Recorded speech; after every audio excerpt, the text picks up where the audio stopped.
After Kenya's disputed presidential elections, thousands of people were forced to leave their homes and move into camps for displaced people.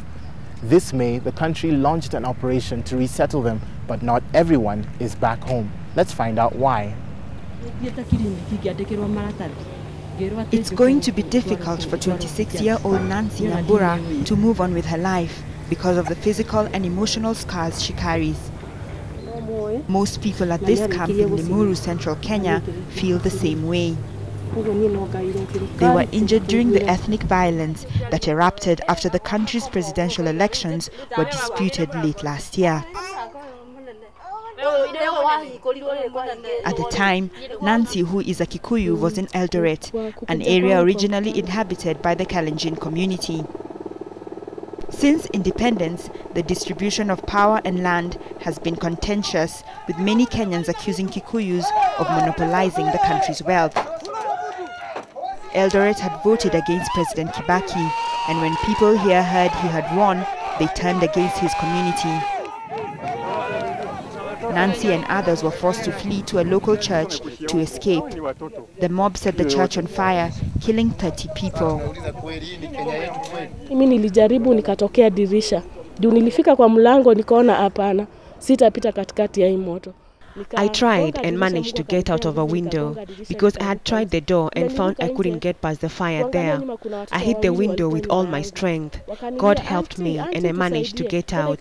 As soon as I was out, two boys were stuck behind me and they started crying, "Auntie, Auntie, help us." So I got back in to rescue them. I wasn't burnt yet. As I tried to get out the second time around, the window frame fell on my hand and I got burnt. Across the country, more than 1,000 people were killed and about 250,000 others forced into temporary camps. After a peace agreement, a coalition government was formed and an official inquiry into the violence headed by Chief Justice Philip Waki was established. The Waki report was recently presented to the government, but some politicians are questioning its credibility. There is also controversy over whether the names of those implicated in the report should be made public.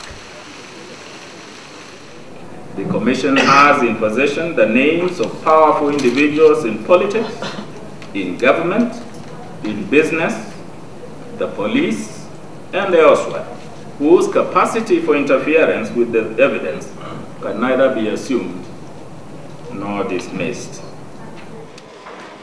Most of those we talked to at the Word of Life camp in Limuru want those named in the Waki report prosecuted.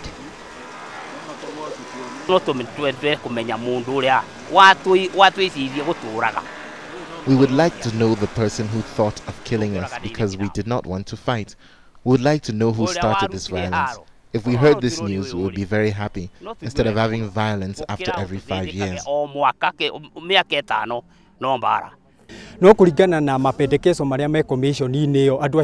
The suggestions of the commission that a tribunal is created by the president which can take the people mentioned to the Kenyan court or to the International Criminal Court, I think that would help us. Though most displaced people in the country have returned home, 354 are still receiving food rations here and waiting for compensation.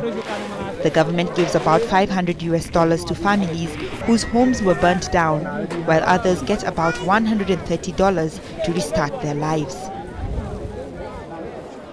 Pastor Peter Mbogwa is in charge of the camp and says many would rather not return home.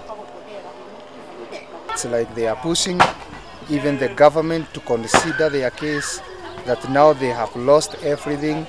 They have people who are in the hospital, the government to pay the hospital bills, and also to look whether it can afford to give them an alternative land, because they still feel that they should not go back to Kiamba.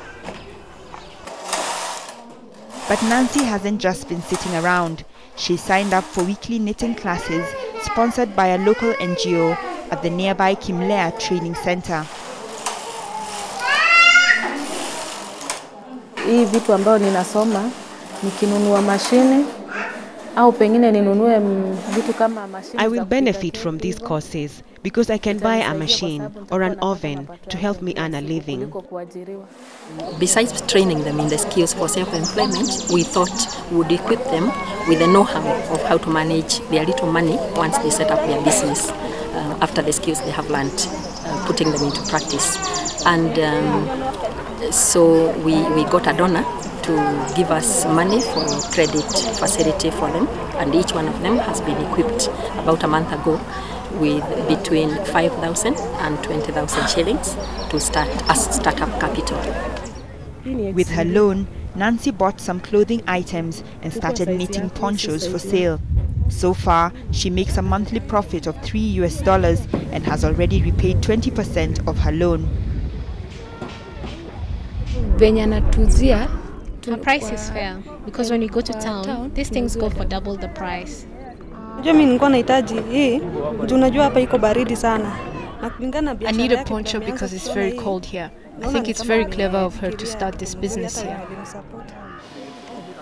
Kenya's post-election violence exposed deep divisions amongst ethnic groups here.